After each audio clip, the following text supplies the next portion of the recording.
Hi everyone, আজকে মোটামুটি দুপুর থেকেই ব্লগটা শুরু করছি। রান্নার প্রস্তুতি চলছে। আজকে একটু চিংড়ি মাছ বানাবো। এই চিংড়ি মাছটা আমরা কস্কো থেকে এনেছিলাম, বেশ ফ্রেশ চিংড়ি আর আমাদের ওখানকার মতোই, কিন্তু এটা পুরোই আমাকে বেছে নিতে হবে। এই যা, তো বেছে আমি রান্না টান্না মোটামুটি শুরু করে দিয়েছি। আমি আজকে ভয়েস ওভার দিচ্ছি, ছোট ছোট করে ক্লিপস তুলে রেখেছিলাম। আমার ভয়েসের সাথে তোলা পসিবল হয়নি, কারণ একটু তাড়াহুড়ো ছিল, প্লাস মেয়েকে নিয়ে রান্না করছিলাম। আর আজকে একটু বেরোনোও আছে, আফটার লাঞ্চ আমরা বেরোবো। আমার হাজব্যান্ড একটু অফিসে যাবে আর আমি রেডি হয়ে গেছি, আমরা বেরোবো। আমরা একটু ওই হেনরি ফোর্ড মিউজিয়ামটা আছে, আমরা ওখানে একটু ওয়েট করবো। ওর অফিসে একটু হাফ অ্যান আওয়ারের কাজ আছে, ওটা হয়ে গেলে আমরা কোথাও একটা মেয়েকে নিয়ে পার্কে গিয়ে ফিরবো, এটাই প্ল্যান আছে। তো সেরকমই বেরিয়ে পড়েছি। দেখো, এটা টুয়ার্ডস ডেট্রয়েটের রাস্তাটা ভীষণ সুন্দর। আজকে ওয়েদারটা একটু উইন্ডি, একটুও রোদ নেই, মানে বেশ ঠান্ডা। আমি তো কোনো সোয়েটার আনিনি আজকে, মনে হচ্ছে বেশ ঠান্ডা লাগবে। তো এইখানে কিছু একটু ভিডিও তুলেছিলাম, কারণ বাড়িগুলো আমার খুব সুন্দর লেগেছিল। এখানে না আমার বাড়িগুলো খুব ভালো লাগে, মনে হয় যেন কি শান্তি, কি পিসফুল পুরো এরিয়াটা। ছোট ছোট বাড়ি, মানে সেই ছোটোবেলায় যেরকম আমরা নিউ ইয়ারে গ্রিটিংস কার্ড কিনতাম বা ছবি আঁকতাম, ঠিক সেই রকম মনে হয়। মানে চোখের সামনে মনে হয় পুরো সিনারি, ভীষণ সুন্দর লাগে।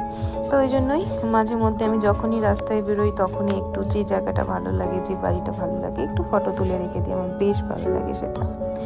তো কথা বলতে বলতে মনে হচ্ছে অলমোস্ট চলেই এসেছি। এই কৌশিক বলে এই রোডটা নাকি ওকে আগে কোনোদিনও দেখায়নি, এটা ভিতরের রাস্তা, অন্য একটা রাস্তা দিয়ে আমরা আজকে যাচ্ছি। তো এখান দিয়ে মনে হয় মিউজিয়ামটা আগে পড়বে। তো আমরা যদিও আজকে মিউজিয়ামের ভিতরে ঢুকতে পারবো না, কারণ আমাদের সেরকম কোনো প্ল্যানও নেই আর টাইমিংও নেই। বাইরে যে এরিয়াটা আছে আমরা সেখানেই একটু ঘুরবো মেয়েকে নিয়ে, মানে আমি আর পড়ি, আর ও অফিস যাবে আমাদেরকে রেখে। তো এখানে অ্যাকচুয়ালি টিকিট সিস্টেম আছে। আচ্ছা, এইটা হচ্ছে আমার হাজব্যান্ডের অফিস, মানে এই এরিয়াটা পুরোটাই ফোর্ড। তো এটা ফোর্ডের অফিস ডেট্রয়েটে। যদিও আমি সামনের দিকটা হয়তো দেখাচ্ছি না, এটা আমরা অন দ্য ওয়েতে যেটুকুগুলো সেটাই ভিডিও তুলেছি। তো আমরা ঢুকে গেছি ফোর্ড মিউজিয়ামের ভিতরে। এখানে বেশ অনেকটা জায়গা আছে যেখানে একটুখানি আমি টাইম স্পেন্ড করতে পারি। যদিও ভিতরে ঢুকতে পারবো না, আমাদের টিকিট নেই। প্ল্যান আছে একদিন আসার। এখানে একটা গ্রিনফিল্ড ভিলেজ আছে ভিতরে, আর ফোর্ড মিউজিয়াম যেখানে গাড়ির আগে তৈরি হতো সেরকম মানে কিছু মডেল করা আছে। জায়গাটা নাকি ভীষণ সুন্দর। তো আমি আর মেয়ে একটু এখানেই হাঁটাহাঁটি করছি। প্রচণ্ড ঠান্ডা, মানে এত হাওয়া দিচ্ছে, মানে বেশিক্ষণ মনে হচ্ছে থাকা যাবে না। কারণ ওকেও আমি খুব একটা মোটা সোয়েটার পরিয়ে আনিনি, তো আমরা খুব বেশিক্ষণ থাকিনি। ইমিডিয়েট ফোন করেছি আর কতক্ষণ লাগবে, আমার হাজব্যান্ডকে বললো আর 15 মিনিটস টাইম দাও। তো ওর ঘুরে আসতে আসতে প্রায় 1 ঘন্টা হয়ে গেছিলো। তারপরে আমরা এখানে বসেছিলাম কিছুক্ষণ। কি করব, ঠান্ডায় কোথাও এদিক ওদিক যেতেও পারছি না। এত মাঠ, সুন্দর মাঠ আছে, আমার মেয়ে খেলতে পারে, কিন্তু সেটাও যাওয়া পসিবল। প্রচন্ড হাওয়া দিচ্ছে, এখানে বসা যাচ্ছে না।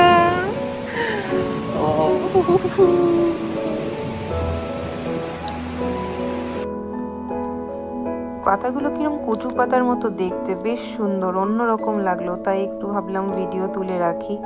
আমার হাজবেন্ড বলল চলে আসছে। আমরা ওখান থেকে বেরিয়ে এই পার্কটাতে এসেছি। এটা একটা কি শিয়াওয়াসে পার্ক, এরকম আমি জানি না আমি ঠিক মতো প্রোনাউন্স করলাম কি না। এটা একটা চিলড্রেন্স পার্ক। পাশে দেখলাম ফুটবল কোর্ট আছে, আরও বাস্কেটবল কোর্ট আছে, এখানে এসে খেলা যায়। তো ওকে পার্কে নিয়ে এসেছি, মানে সে তো আর যেতে চায় না, সে বারবার স্লাইডে উঠছে আর নামছে। যাই হোক, জোর করে নিয়ে যাব। একটা জিনিস দেখাই এখানে, বেশ সুন্দর লাগলো। এটা একটা ওপেন লাইব্রেরি, মানে এখান থেকে তুমি বই নিয়ে যেতে পারো, আবার তোমার বই এখানে জমা দিয়ে যেতে, মানে তোমার যদি থাকে সেটাও দিয়ে যেতে পারো। একটা নেবে, একটা রেখে দেবে, এরকম শুনেছি। আমরা এবার একটু ইন্ডিয়া গ্রসারিতে যাচ্ছি, কিছু কেনারও আছে, প্লাস একটু চা খাওয়ার আছে। এই যে আমরা এখন চা খাচ্ছি। এইখানে একটা ইন্ডিয়ান গ্রসারির দোকান আছে, এখানে সব সময় চা দেয় ফ্রিতে। তুমি যা কিনবে কেনো, না কিনলে না কেনো, চাটা তুমি পাবে।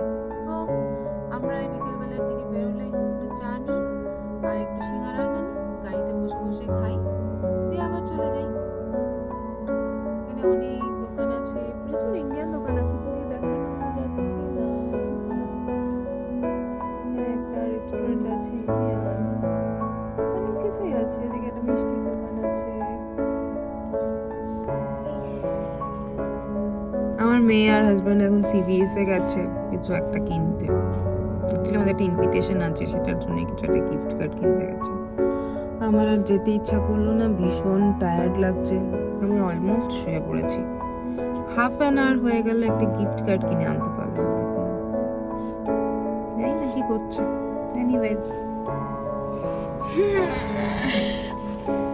একটু শুয়েই থাকি পুরো।